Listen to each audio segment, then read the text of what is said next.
അടുത്ത question arithmetic പ്രോഗ്രഷനിലെ 8th question ആണ്. If the ratio of the 11th term of an AP to its 18th term is 2:3, find the ratio of the sum of first 5 terms to the sum of its first 10 terms. ഇത് CBSE 2017 ചോദിച്ച question ആണ്. Solution നോക്കിക്കോളൂ. നമ്മൾ ആദ്യം എഴുതുക ratio of the 11th term to 18th term is 2:3 എന്ന് എഴുതാം. Ratio of 11th term to 18th term is 2:3 എന്ന് എഴുതി. നമുക്കറിയാം 11th term 18th term എന്നൊക്കെ പറയുമ്പോൾ നമുക്ക് ആദ്യം അറിയേണ്ടത് എന്താണ് nth ടേമിന്റെ ഫോർമുല. അത് ഞാൻ സൈഡിൽ എഴുതിയിട്ട് an is equal to a plus n minus 1 into d. Ratio എന്ന് പറയുമ്പോൾ നമ്മൾ എപ്പോഴും എങ്ങനെ എഴുതാം? ബൈ എന്നാണ് എഴുതുക, ഡിവൈഡഡ് ബൈ. അപ്പോൾ നമ്മൾ ratio of 11th term to 18th term ഞാൻ എങ്ങനെ എഴുതി? A11 by A18 is equal to 2:3 വരുമ്പോൾ 2/3. അതിൽ തന്നെ ഞാൻ കൊടുത്തിട്ടുണ്ട്. എക്സ്പാൻഡ് ചെയ്ത ഫോർമുല പ്രകാരം ഞാൻ ചെയ്തു. A11 എന്ന് പറയുമ്പോൾ നമുക്ക് എന്ത് എഴുതാം? A plus 11 minus 1 into D divided by A plus 18 minus 1 into D.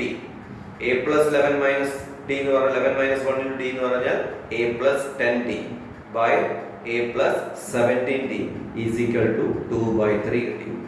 ഇനി ഇവിടെ നമ്മൾ എന്ത് ചെയ്യും? ക്രോസ് മൾട്ടിപ്ലിക്കേഷൻ ചെയ്യാം. 3നെ A plus 10D ഇൻറ്റു ചെയ്യുക. A plus 17D നമ്മൾ 2നോടൊപ്പം ഇൻറ്റു ചെയ്യാം. ക്രോസ് മൾട്ടിപ്ലിക്കേഷൻ ആരോ മാർക്ക് കൊടുത്തിട്ടുണ്ട്. അപ്പോൾ എന്ത് വരും? 3 into A plus 10D is equal to 2 into A plus 17D.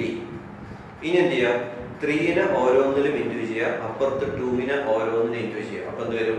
3A plus 3 into 10D 30D is equal to 2A plus 2 into 70D 34D. A ഒക്കെ ഒരു ഭാഗത്തേക്ക് കൊണ്ടുവരിക, D എല്ലാം ഒരു ഭാഗത്തേക്ക് കൊണ്ടുവരിക. 3A ഓൾറെഡി അവിടെ ഉണ്ട്, പ്ലസ് 2A അങ്ങോട്ട് പോകുമ്പോൾ minus 2A is equal to 34D ഇവിടെ ഉണ്ട്, പ്ലസ് 30D ഈക്വൽ ടു ഇപ്പുറത്ത് വരുമ്പോൾ മൈനസ് 30D ആവും.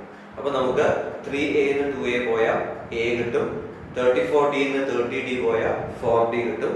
അതാണ് നമുക്ക് ഇനി അപ്ലൈ ചെയ്യാനുള്ളത്. അതുകൊണ്ട് ഞാൻ ബോക്സിൽ ഇട്ടിരിക്കുന്നത്, അത് നമുക്ക് ആവശ്യമുണ്ട്. ഓക്കെ, അത് കഴിഞ്ഞ് നോക്കിക്കോളൂ. Find the ratio of the sum of first 5 terms to the sum of its first 10 terms ആണ് നമുക്ക് കണ്ടുപിടിക്കേണ്ടത്. അപ്പോൾ നമ്മൾ നോക്കിക്കോളൂ, എന്താണ് സം ഓഫ് n ടേംസിന്റെ ഫോർമുല ഞാൻ അതിൽ ബോക്സിൽ കൊടുത്തിട്ടുണ്ട്. Sn is equal to n/2 into 2a plus n minus 1 into d. Sn is equal to n/2 into 2a plus n minus 1 into d ആണ് സം ഓഫ് n ടേംസ്. നമ്മുടെ question നോക്കുക, ratio of sum of first 5 terms. അപ്പോൾ നമുക്ക് എന്ത് എഴുതാം? S5 എഴുതാം.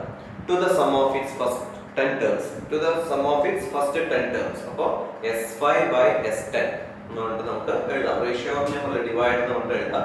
S5 by S10 is equal to S5 ന്റെ സ്ഥാനത്ത് എന്ത് വരും?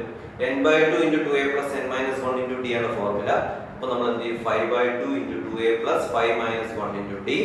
താഴത്ത് divided by 10/2 into 2a plus 10 minus 1 into d. ഡിനോമിനേറ്ററിലും ന്യൂമറേറ്ററിലും 2 ഉണ്ട്, അത് ഞാൻ ക്യാൻസൽ ചെയ്തു. ബാക്കി എന്താ ഉള്ളത്?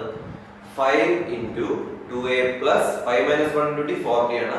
അതുപോലെ 10 minus 1 into d 90 ആണ്. അപ്പോൾ 5 into 2a plus 40 by 10 into 2a plus 90. വീണ്ടും 5 ഉം 10 ഉം ക്യാൻസൽ ചെയ്ത് പോകും, താഴത്ത് 2 വരും, അപ്പോൾ 1/2 വരും. അപ്പോൾ 1/2 into ഞാൻ ബ്രാക്കറ്റിന്റെ ഉള്ളിൽ 2a plus 40 by 2a plus 90. അത് ഞാൻ മുകളിൽ ഞാൻ ആരോ മാർക്ക് കാണിച്ചിട്ടുണ്ട്, സ്ഥലം ഇവിടെ ഇല്ലാത്തതുകൊണ്ട് ഞാൻ മുകളിൽ എഴുതിയിട്ടുണ്ട്. 1/2 into ബ്രാക്കറ്റിന്റെ ഉള്ളിൽ 2a plus 40 by 2a plus 90. ഇനി നോക്കിക്കോളൂ, അടുത്ത step half into 2a. a എന്ന് പറഞ്ഞാൽ ഓൾറെഡി നമ്മൾ കണ്ടുപിടിച്ചിട്ടുണ്ട്. a എന്ന് പറഞ്ഞാൽ 40 ആണ്. അപ്പോൾ 2 into 40 plus 40 divided by 2 into a കാരണം 40, 2 into 40 plus 90. അപ്പോൾ ഹാഫ് ഇൻറ്റു 2 into 40 എന്ന് പറഞ്ഞാൽ 8d ആണ്, plus 4d divided by 2 into 40 ആണ് 8d ആണ്, പ്ലസ് 90. അപ്പോൾ ഹാഫ് ഇൻറ്റു 80 plus 40 12d. താഴത്തെ 80 plus 90 70. അതിൽ ഡിയും ഡിയും ക്യാൻസൽ ചെയ്തു. ഇനി 2 12 എത്ര ടൈംസ് പോകും? 6 ടൈംസ്. അപ്പോൾ ബാക്കി വരുന്ന റേഷ്യോ എന്ന് പറയുന്നത് 6/17 ആണ്. അപ്പോൾ S5 is to S10 എന്ന് പറയുന്നത് 6 is to 17 ആണ്. ഇത് നന്നായിട്ട് പ്രാക്ടീസ് ചെയ്യണം. പ്രാക്ടീസ് ചെയ്താലേ ഇത് കിട്ടുള്ളൂ. അപ്പോൾ അടുത്ത വീഡിയോ നമുക്ക് കാണാം.